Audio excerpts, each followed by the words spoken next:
As you watch this crisis continue to unfold, what do you make of it all at this stage? I think my former governor, Wike, I think he's playing with fire, and I think I blame the president for not curbing his excesses. Wike has got, in his view, perfectly legitimate grounds to quarrel with the current governor, Sim Fubara.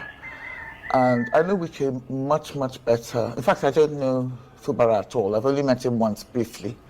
Wike and I go back years, and he's been nice to me from time to time. So I want to make it very clear that this is not against him per se, it's against his behavior. I'm siding with Rivers State. You know, whoever launches assaults against a state that is, limping along rather feebly, I am going to take up against that person, you know.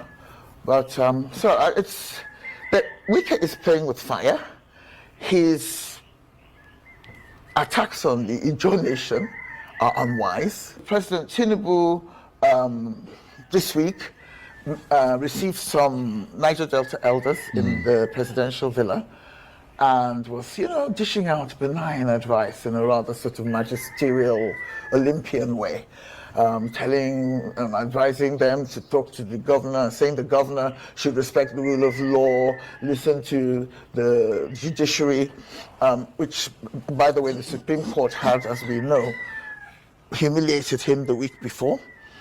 And I just think, who are you kidding? Give me a break, Mr. President. You know? If your side of this issue, because it's clear that he's on Wike's side, and that his attempts to offer advice to Fubara are just tokenism. It's just gaslighting nonsense. Give us a break. Play your role. You're supposed to be the leader. You're supposed to be the daddy of the nation. I mean, you're old enough, for God's sake. In fact, probably grandfather of the nation. Why don't you stop all this unnecessary wahala? Wike is a very impetuous person. He's pugnacious. He's volatile. I know him really well. And, on a good day, he's a nice person, honestly. But once he gets a rare good day. And once he gets to be in his bonnet, like this, his fixation with Fubara, whom he feels betrayed by, he's going to carry on like this till somebody says stop. He's like a moving train, okay? And the only person who can do that is the president.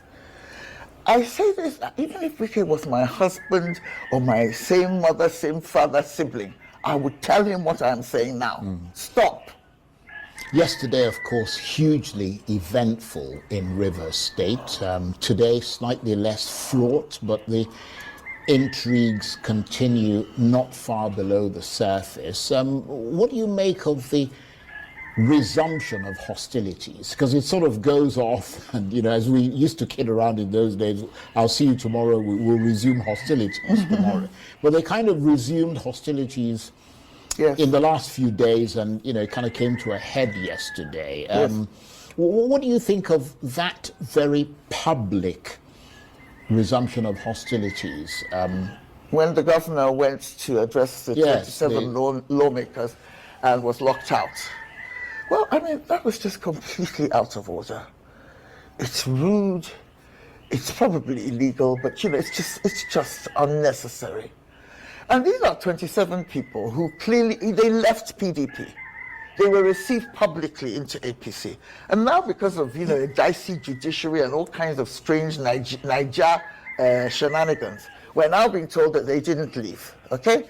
And then they can do what they want. How dare they? It's a bit like the emperor's new clothes, isn't it?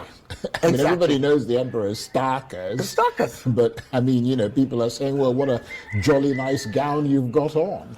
And again, I know some of those legislators, like Martin, the speaker, and, got nothing against them personally. In fact, I've always had pleasant interactions with them. But Martin, I tell you, stop. You're behaving really badly. And very few people in this country are going to say, you're an asshole, you're behaving like an asshole. I am telling you, stop. Because I know what people tell me. and I know what the majority of people in Rivers State and outside Rivers State think. You know, because the people around Wike, they're living in a sort of echo chamber. They all gather around him, drinking, singing, "On your mandate we shall stand," and all their other nice little anthems that, you know, they sing when they're together. And they hear each other, but they don't hear the outside world. And you mentioned at the outset that you stood with Rivers State. Yes, I stand with Rivers. How do you analyze the impact of this crisis on the ordinary people in the state? It's absolutely devastating. I talk to people of all levels. I talk to staff in hotels. I talk to taxi drivers. I talk to market women. I talk to people in my village. And of course, you know, Wike has supporters at all levels, but the majority of Rivers people are fed up. They are dejected. They want all this aggression to end. And of course, potentially, they're not getting the FARC allocations, the money that is supposed to accrue to them from the federal government. And if it continues, it could really worsen the economic situation, couldn't it?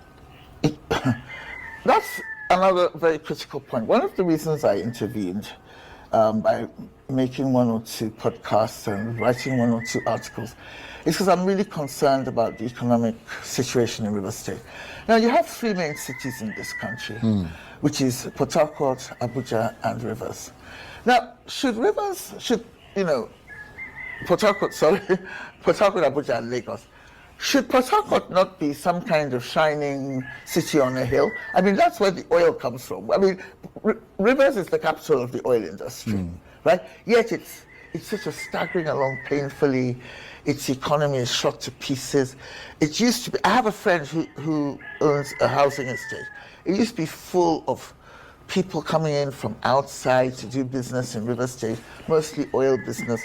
Now the place is deserted because people stay in Lagos, fly into, including expatriates, fly into Port Harcourt Rivers State just to do their work and fly out again.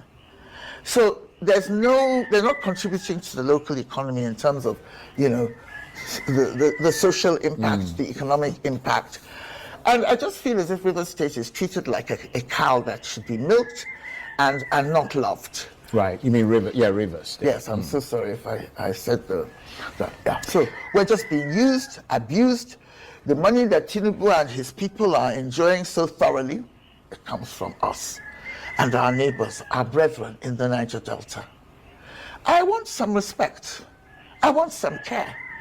I mean, if we're going to be milked so that Nigeria can survive financially, for God's sake, treat us like human beings. And do not toy with us just because one person is upset with his successor. Because that's what all this is about. Wike is upset with Fubara, and maybe for good reason. To be honest with you, I don't know Fubara. I don't know what he did to upset Wike this much. Okay? Because I'll say something that will surprise a lot of people. I don't know Wike to be a particularly vindictive person. I have crossed him several times. I mean, during 2023, after the election, did I or did I not come onto this program and accuse him of rigging the election in Rivers State? But he forgave me. We carried on being the best of friends after a few little, you know, sulking sessions and verbal exchanges. When my mother died, I didn't ask him for anything. He gave me money, you know, just to contribute to the burial cost. So, you know, Fubara must have done something that just really, just, he can't forget it. He can't forgive it. And I suggest that a real friend will tell him, sorry, matey, sometimes for the greater good, you have to let certain things go. It is too self-centered to drag a whole state. You mean say to Wike? Yes. Yeah. He should stop it. Even if Fubara has cut him to the quick. Someone even told me that Fubara made Wike cry one day. He was so disrespectful towards him shortly after he took over from him. I don't know if it's true. Even if it is, it's not just about you. You cannot drag a whole state into crisis because you have a problem with one person. Indeed.